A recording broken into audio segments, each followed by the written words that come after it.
Good morning, gals and guys. Undead12335 here.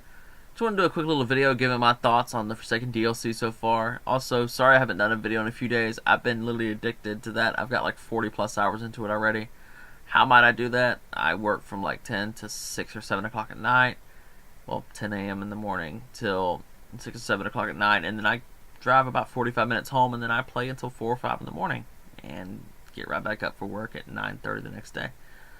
So, yeah. Phenomenal DLC. Amazingly good. Easily a 9 out of 10 so far. Actually, I'll make it an 8 to make it fair because I have a couple criticisms. Couple criticisms are the bows in Crucible, they're getting a little annoying considering the hitbox is extremely generous and the fact that you can hipfire them. Remove the hipfire reticle, it'll be completely fine. That's my only complaint about it so far. And the fact that everyone gets them, it's a bit annoying too, but I mean, they're going to have to drop because it's loot. Exotics are almost non-existent, considering the only people that I've seen get them are YouTubers, and it's usually they get one to drop, and then they don't get any more. The only exotic I have gotten so far since this DLC came out, and I've gotten 40 plus hours into it, is an Orpheus rig, and it dropped at 323 when I'm 507. I don't know if my engram was broken or what, and I even showed it to a friend as proof, and he said, wow, that's kind of messed up.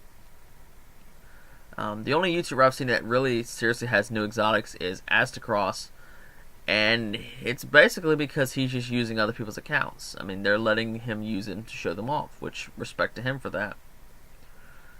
Cheaters are actually in the Crucible right now, and I've seen cheaters in Gambit, considering I don't know of anyone that can one-shot a Prime Evil with a hand cannon, but I've seen it, and I actually have a video on my Xbox as proof of it, because I didn't know that apparently the Ace of Spades now one-shots everything, including me.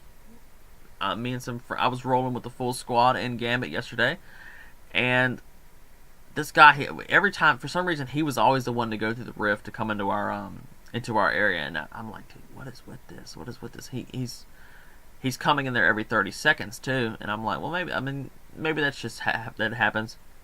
Come around the corner, boom, dead to the chest from a shot from an Ace of Spades.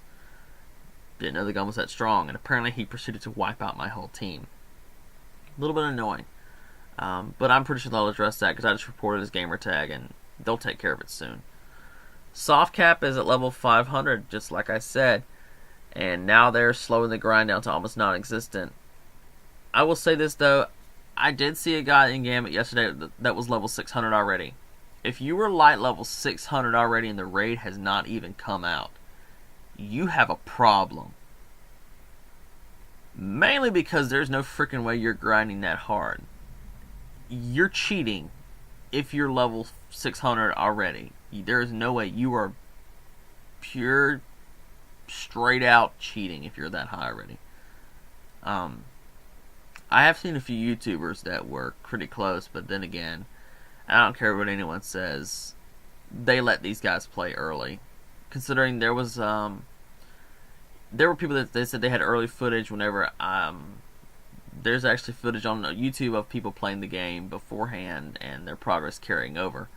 So yeah, the loot grind is a little bit ridiculous right now, considering you don't get hardly anything. If you beat a mission, you maybe get a blue, or you maybe get one item. Whatever happened to dropping 3 or 4 items on us that might be useful, and that was weapon parts. I mean, I get you're trying to slow down the grind, but the grind is a little much at the moment. We don't mind grinding for certain things, but Bungie is retarded when it comes to finding that fair line between tedious grind, tedious grind, and they still don't know how to find that fair balance, because I swear to God they don't play their own stuff.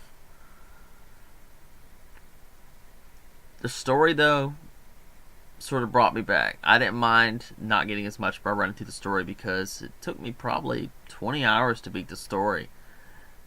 That's better than most DLCs for these games, considering in Destiny 1, I think the longest DLC it took me to beat was Taken King, and that was about 15 hours. Rise of Iron stuff I've beaten probably 2. Really, really short. This is amazingly good. It makes you explore the areas, and I'm okay with that, because and this isn't spoiling much because I mean you've already heard about this. The Tangled Shore, there are 8 barrens, and there are 8 areas for each. I mean, there are 8 separate areas, and each baron has its own habitat on the actual area itself. Each location is unique. They did them justice, and each of the barons, their actual location matches what they look like and do very well. They did great on this. Material costs. Remove the Masterwork Core requirement, please. Please. Considering they rarely drop as is, and it shouldn't require me. 4 of them. Mostly 4 of them. Because I usually end up having to use one for something else. To level up +1 light points on a piece of armor. Remove that. Just up the material cost a little bit. I mean, I had a couple hundred before the DLC came out, and now I have virtually none. I mean, it's the requirement for them too is, I mean, it shouldn't require them for every freaking thing. Other than that, yeah, that's pretty much it. That's my sort of mini review of it so far. I just got to the Dreaming City yesterday, and recommendation to you, be 530 light or more whenever you're trying to run around, because I'm 507, and enemies will stomp you out like you're nothing. Even the most basic enemies will 1 to 2 shot you. It's ridiculous. It's even harder than playing on Mars before when the last DLC came out. Other than that, yeah, just go out there, have fun, enjoy the grind, because you have another 3.5 months of it. And just make sure you do your actual planetary milestones for the day. That's the best way to level up and get geared, sort of like I said in my last video, which a couple people actually messaged me on Xbox Live saying they wanted to play and that I was right about that. Makes me a happy boy. Anyways, guys, thanks for everything. Thanks for the views, and just thanks for supporting the channel and just sticking around. I mean, I know 10 to 15 views per video, everyone's like, oh, that's not that much. It's a lot for me, considering my old videos used to get maybe 2 or 3 over the course of 6 months. And it helps. It's nice. So thanks for everything, guys and gals. Love each and every one of you guys. Don't forget to like and subscribe. Yet again, I'll see y'all later.